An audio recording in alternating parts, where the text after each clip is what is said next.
विधानसभा चुनाव में मिली करारी हार के बाद भी झारखंड भाजपा के अंदर की गुटबाजी थमने का नाम नहीं ले रही है। प्रदेश में पार्टी के अंदर जितने भी बड़े कद के नेता हैं, सब एक दूसरे को पटकनी देने का कोई भी मौका नहीं छोड़ रहे हैं। क्या है पूरा मामला, देखिए ये खास रिपोर्ट। 11 जनवरी को झारखंड के दो बड़े नेताओं दिशोम गुरु शिबू सोरेन और भाजपा प्रदेश अध्यक्ष बाबूलाल मरांडी का जन्मदिन था। वैसे तो इन दोनों के जन्मदिन को हर साल की तरह इस बार भी धूमधाम से मनाया गया, लेकिन इस बार जेएमएम सुप्रीमो शिबू सोरेन के जन्मदिन ने भाजपा के अंदर खलबली मचा दी है।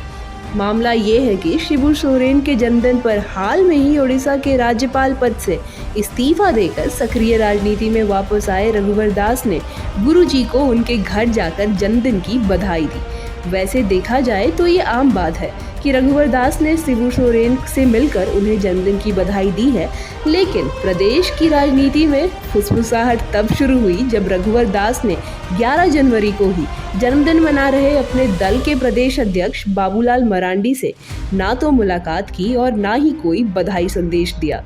रघुवर दास के इस डबल गेम के बाद भाजपा के अंदर की गुटबाजी एक बार फिर सतह पर दिखने लगी है।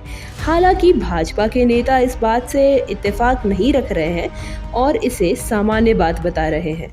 देखिए, पूर्व मुख्यमंत्री रघुवर दास जी के सक्रिय राजनीति में लौटने से पता नहीं सत्ताधारी दल के नेता इतने बेचैन क्यों हो गए हैं। ये साफ है, रघुवर दास का डर उनके सर चढ़कर बोल रहा है। और रघुवर दास जब बाबूलाल मरांडी जी, चंपई सोरेन जी, अर्जुन मुंडा जी और तमाम प्रदेश के बड़े नेता एक होकर इस सरकार के खिलाफ बिगुल फूकेंगे, तब वो देखने वाला सीन होगा। और ये सरकार को तो रघुवर दास जी ने ऐसे भी कहा है कि 6 महीने तक हम इस सरकार को उसकी योजनाओं को इम्प्लीमेंट करने का समय देंगे।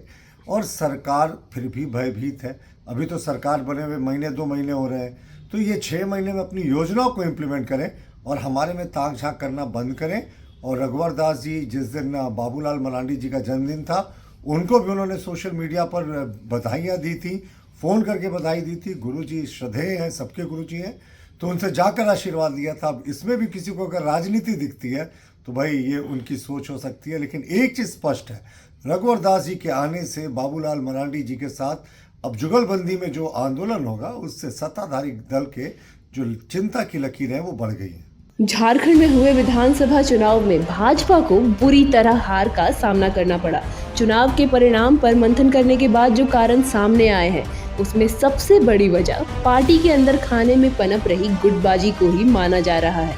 कहा जा रहा है कि पार्टी के तीनों बड़े नेता बाबूलाल मरांडी, अर्जुन मुंडा और रघुवर दास के आपस में तालमेल नहीं होने से और तीनों की एक दूसरे को पटकनी देने की होड़ के कारण चुनाव में भाजपा की ये दुर्गति हुई है।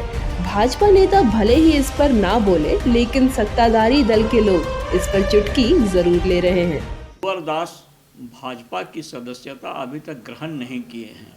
फ़ायदा और नुकसान की बात तो बहुत दूर की है। भाजपा उनको इस्तेमाल कहाँ करती है, ये देखने वाली बात होगी। और उनके भाजपा में आने से, पद ग्रहण करने से इंडिया गठबंधन को कोई फ़र्क नहीं पड़ता है। वो पहले भी थे और गवर्नर बनाए गए, गवर्नर से रिजाइन करके वो पॉलिटिक्स में आना चाहते हैं, तो हमारे लिए उससे कोई फ़र्क नहीं पड़ता है। इंडिया गठबंधन को उससे कोई फ़र्क नहीं पड़ता है। इंडिया थंपिंग मेजॉरिटी के साथ सरकार चला रही है और आइंदा 5 साल तक सरकार चलाती रहेगी, इसलिए उनके आने जाने से कोई फ़र्क नहीं पड़ता है। वैसे तो भाजपा में गुटबाजी का होना कोई नई बात नहीं है। दल का हर बड़ा चेहरा एक दूसरे को पटकनी देने के लिए शतरंज की चाल चलता है। मौजूद स्थिति से तो यही लगता है कि बीते विधानसभा चुनाव में मिली हार से शायद प्रदेश के नेताओं को कुछ सबक मिले, लेकिन ताज़ा राजनीतिक हालात से तो फिलहाल भाजपा में ना कुछ ठीक दिख रहा है और ना आगे ठीक दिखने के आसार दिख रहे हैं। रांची से सहयोगी नवल के साथ राजीव रंजन की रिपोर्ट।